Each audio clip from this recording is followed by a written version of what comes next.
Bienvenidos a este nuevo vídeo sobre la aplicación de Tinkercad en la simulación de circuitos eléctricos. En este caso tenemos dos circuitos, este de la derecha del cual ya partíamos en el vídeo anterior. Voy a recordar algunas cuestiones, vamos a comenzar la simulación. En este caso tenemos el circuito R1 con un valor de medida de 1000 ohmios de R1 de 1 K ohmio y R2 también tiene el valor 1 K ohmio. Comienzo la simulación y vemos que tenía 3 voltios en cada uno de los valores de la tensión en cada resistor y una intensidad de 3 miliamperios. Recordad que íbamos cambiando los valores de R1 y R2 y íbamos obteniendo diferentes medidas que íbamos anotando en una tabla. ¿Pero qué va a ocurrir? Que cuando queramos calcular de forma teórica la intensidad en un circuito que tiene dos o más resistores, no vamos a poder aplicar la ley de Ohm, porque la ley de Ohm se aplica solo cuando tenemos un único resistor en nuestro circuito, o cuando tenemos varios resistores en el circuito, pero aplicamos la ley de Ohm a solo un resistor. Vamos a ver cómo podemos solucionar este problema que tenemos.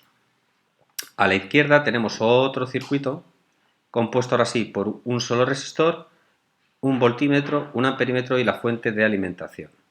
Hago un inciso de que veáis que aquí el amperímetro está conectado antes que el resistor, al contrario que teníamos en este caso, que tenemos el amperímetro conectado después de los dos resistores. Se puede conectar de cualquier manera, la medida que va a dar va a ser la misma.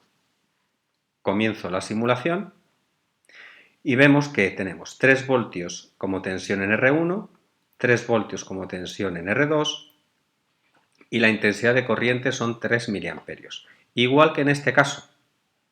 Vamos a ver qué valores tienen los resistores. Ya hemos visto que R1 y R2 tiene 1 K ohmio y la resistencia equivalente tiene 2 K ohmios. 2 K ohmios es el resultado de sumar 1 K ohmio más 1 K ohmio.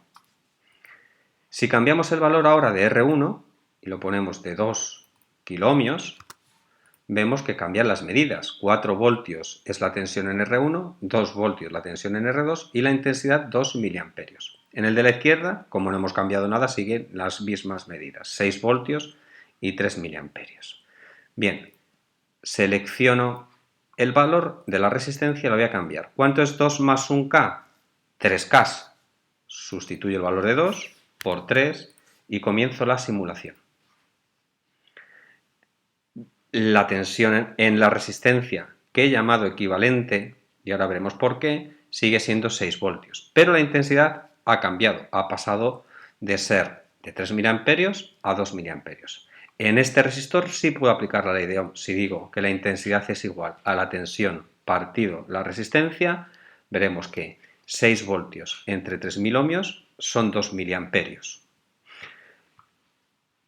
Voy a hacer otra prueba para que comprobemos y establezcamos las conclusiones. Si R2 selecciono y lo cambio a 2K, ¿a cuánto creéis que tengo que poner el valor de la resistencia equivalente? Efectivamente, a 2K ohmios más 2K ohmios, 4K ohmios. Y comienzo la simulación. La intensidad sigue siendo 6 voltios, la suma de las tensiones de R1 y de R2 siguen siendo 6 voltios, pero la intensidad ha disminuido porque hemos aumentado los valores de la resistencia a 1 miliamperio y medio. Aquí ocurre lo mismo, tenemos el mismo valor de la intensidad. ¿Cuál es el valor de la resistencia equivalente? 4K. ¿Cuál es el valor de la resistencia R1? 2K y el de R2, 2K también.